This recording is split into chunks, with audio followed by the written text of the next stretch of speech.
C'est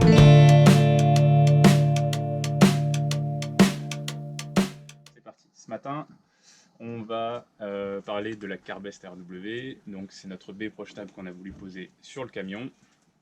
Et on va essentiellement vous parler sur cette vidéo-là des difficultés qu'on a rencontrées pour la poser. On ne vous a pas filmé quand on l'a posée puisqu'on ne savait pas comment faire. Donc on a préféré faire la première en mode tout seul, on voit les défauts et après on réfléchit, on vous en parle. Pour la deuxième, quand on aura réglé tout ça, on vous montrera pas à pas. Voilà. Donc là, on va parler essentiellement des difficultés qu'on a rencontrées sur la pose. Première difficulté, c'est la notice. La notice qui est livrée avec, sur cette baie projetable. Donc on a choisi un modèle éco, certes, donc beaucoup moins cher, et la notice, elle est éco aussi. Voilà. Donc il a fallu refaire tous les calculs. Avant de faire ce qu'il y avait de noté, on a quand même tout vérifié pour savoir si ça passait ou pas, et je pense qu'on a bien fait, ne serait-ce que pour la découpe, puisque la découpe, finalement, on est allé voir sur un autre site pour avoir la bonne dimension. Voilà, donc ça, c'était le premier point, c'est la notice. Le deuxième point de difficulté qu'on a rencontré, c'est les vis qui dépassent. Donc ça, c'est peut-être un travail un peu moins propre de notre part. On va essayer d'améliorer ça avec une fraise conique pour pouvoir faire entrer les vis à l'intérieur. Et j'ai acheté des vis blanches pour qu'elles soient coloris caisse. Comme ça, au moins, elles seront beaucoup plus discrètes.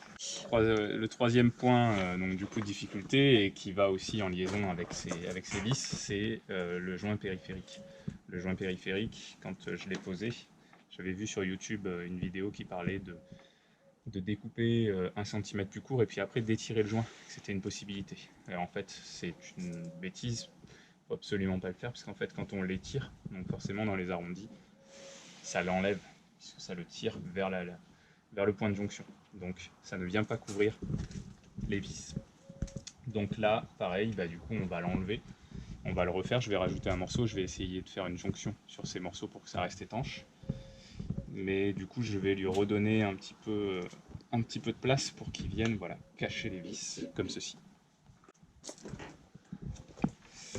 Qu'est-ce qu'on a? Ah oui, un point important, en fait, la baie, elle est en plastique. Donc on a une coque en plastique et à l'intérieur on a à 2 cm environ du bord, on a une plaque en verre qui vient faire le verre Security dont on parle, la norme R43. Ce plastique, il est cassant, il est vraiment fragile, et quand je l'ai mis en place, j'ai essayé de le faire seul.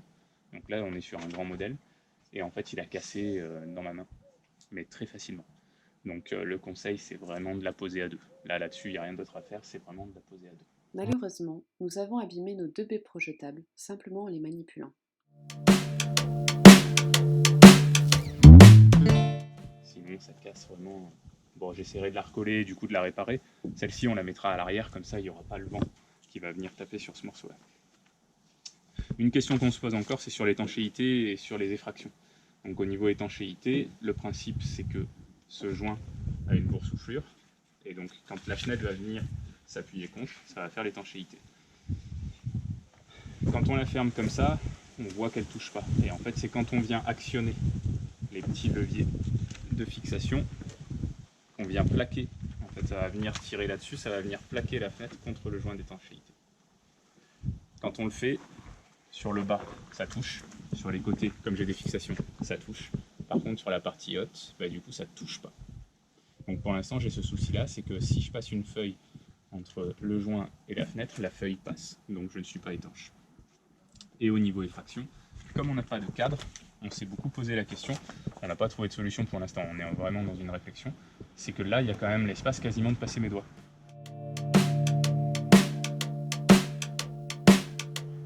Donc même s'il y a le vitrage de l'autre côté, je me dis qu'on pourrait très facilement passer un pied de biche et venir nous écarter et casser les fixations en plastique, justement, qui sont là. C'est vraiment léger, hein. Ça c'est vraiment, c'est le modèle éco, hein.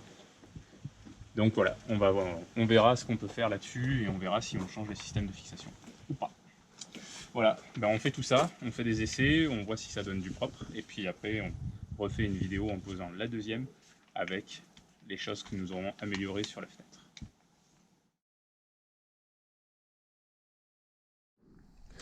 Alors, petite constatation sur notre fenêtre, sur notre baie latérale, celle où nous avons des problèmes. Donc, on voit bien que niveau étanchéité, premier jour de pluie, l'eau est bien rentrée. On a un peu partout dans le camion. L'eau vient par le haut, puisque forcément, du coup, si je peux passer les doigts, l'eau, elle peut passer. Donc là, on a un souci d'étanchéité, comme on le savait. Et voilà ce que ça donne. Nous avons également constaté qu'une vis d'origine commençait à ronger le métal dans la barre de fixation, et ce, en moins d'une semaine. Malgré tous nos efforts, la baie sort de sa barre de fixation. Cela crée une tension qui fait onduler la baie et crée des grincements.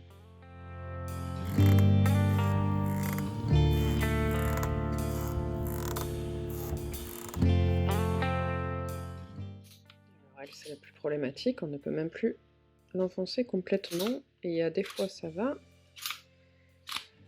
Ah, là c'est passé. Et voilà, il y a des fois, sans raison, ça coince. On ne peut plus.